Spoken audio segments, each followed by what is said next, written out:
Joining us now is Christie Mokotupu, an Olympic volleyball player who represented Australia at just 17 years of age at the Sydney Olympic Games. Welcome, Christie. Thank you very much. Well, Christie, was it a dream of yours to go to the Olympic Games?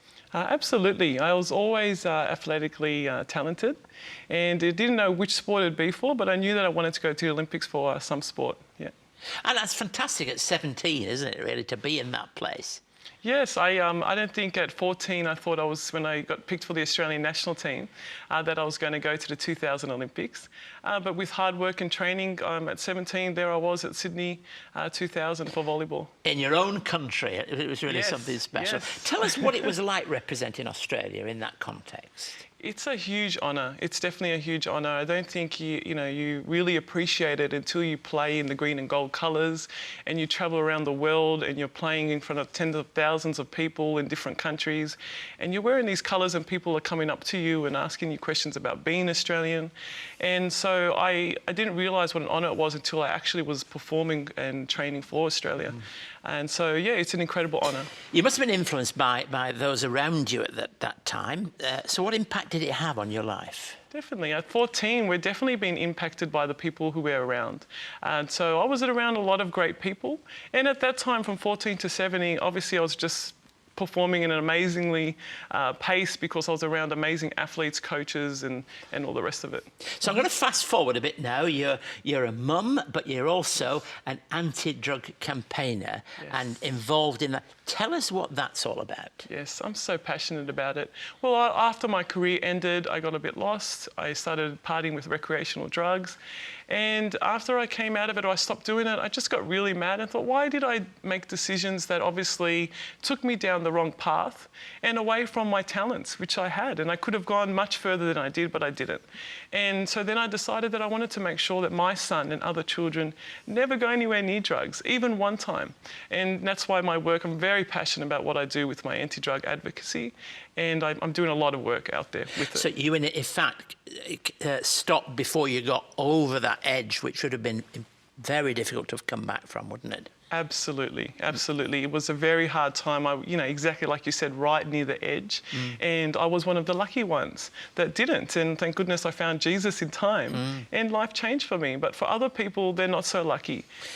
And you would describe your life as very focused on Jesus in a real way. How important is that in terms of the work you do in helping people with drugs?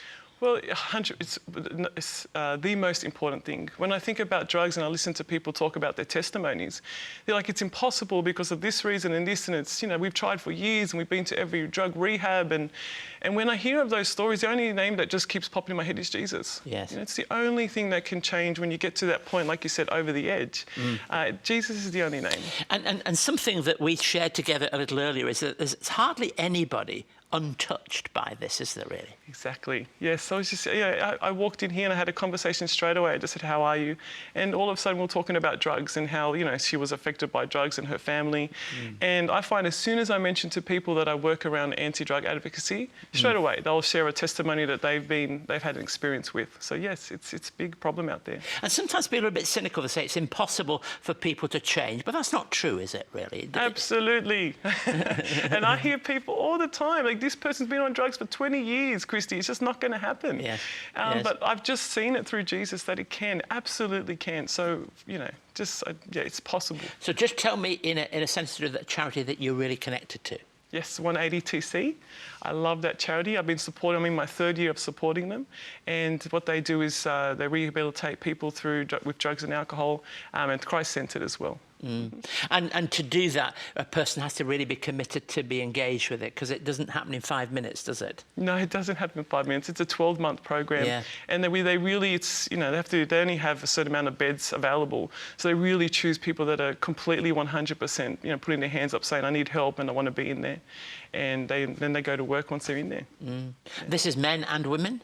Yes, women's program just opened this year. Yeah. So I'm really excited about that because I was seeing a lot of change in men's lives, but through the charity, and I knew they could do more. And now the women's program is open. So yeah, it's a great thing. And I'll make sure that will be on our website, that link to that particular work when after the show. You're involved in public speaking too? Thank you. Any opportunity I get when people ask me to, I met a reporter the other day and he said, "Do you regret sharing your story on the Daily Telegraph?" And I said, "No, because now I can talk about drugs anywhere I like, publicly, because I've done that first step."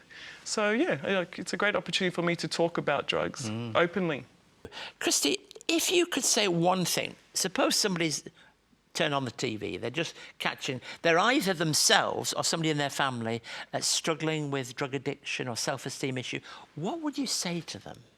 Yeah, you know, when I was in the middle of it, it was you're in your own little bubble, and it was such a painful place to be in, and you feel like you're alone.